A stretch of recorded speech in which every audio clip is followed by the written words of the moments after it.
प्रिय दर्शकों और श्रोताओं, जय सिया राम, जय श्री कृष्णा। पुरुषोत्तम मास महात्म्य का 24वां अध्याय आप श्रवण करें। उग्रदेव को मणिग्रीव सब कुछ बताकर बोला, हे ब्राह्मण, इस समय मुझ पाप युक्त पर आप अनुग्रह करें। मेरे किसी पूर्व जन्म के पुण्य से ही आप इस वन में पधारे हैं।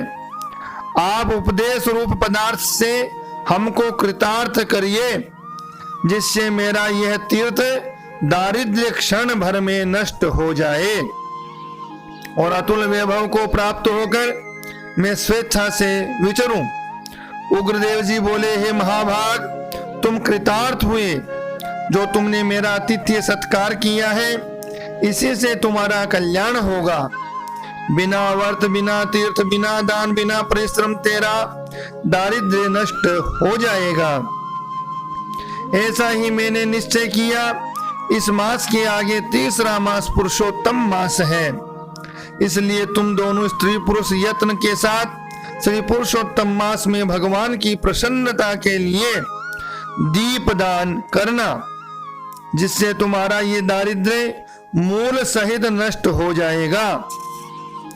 तिलों के तेल से दीपदान करना, ऐश्वर्य होने पर घी से करना, इस समय इस वन में बसते हुए तेरे लिए दूसरा कोई उपाय नहीं है। अगस्त्य ऋषि बोले, इस प्रकार कहकर श्रेष्ठ ब्राह्मण दोनों हाथों में मुरली लिए हुए श्री कृष्ण भगवान का स्मरण करता हुआ प्रयाग की तरफ चल दिया। तीर्थराज प्रयाग 2 महीने व्यतीत होने पर जब श्री पुरुषोत्तम मास आया, तब गुरु भक्ति से तत्पर दोनों स्त्री पुरुष उस मार्ग में दीपक दान करने लगे। आलस्य रहित वे दोनों ऐश्वर्य के लिए इंगूदी के तेल से दीपक जलाने लगे और इस प्रकार सारा पुरुषोत्तम मास बिता दिया। उग्रदेव की कृपा से अंतःकरण को शुद्ध करके अंत में मरण को प्राप्त हो गए। स्वर्ग को प्राप्त हुए हैं, स्वर्ग लोग चले गए और वहां के सब भोगों को भोग कर उग्रदेव की कृपा से वे दोनों श्रेष्ठ जन्म को प्राप्त हुए। पूर्व जन्म में जो मृगसिंहा में तुम तत्पर थे, उस जन्म में वीरबाहु के पुत्र चित्रबाहु के नाम से विख्यात हुए। इस समय तेरे आधे अंग को हरने वाली जो तेरी स्त्री है, वह पति के पुण्य का आधा भाग लेती है। इंगुदी के तेल से श्री पुरुषोत्तम मास में दीपदान करने से तेरा अकंटक राज्य है। जो मनुष्य घी से अथवा तिलों के तेल से अखंड दीपक करे, तो फिर कहना ही क्या है। पुरुषोत्तम मास के दीपक का ऐसा ही फल है, इसमें संशय नहीं है।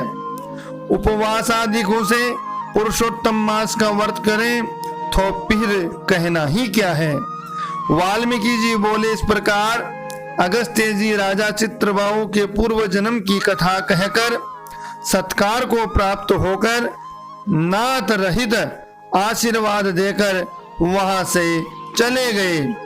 इस प्रकार से पुरुषोत्तम मास महात्म्य की यह 24वें अध्याय की कथा जो है यहीं पर संपन्न है। आप 25वें अध्याय की कथा अगले वीडियो में सुनेंगे।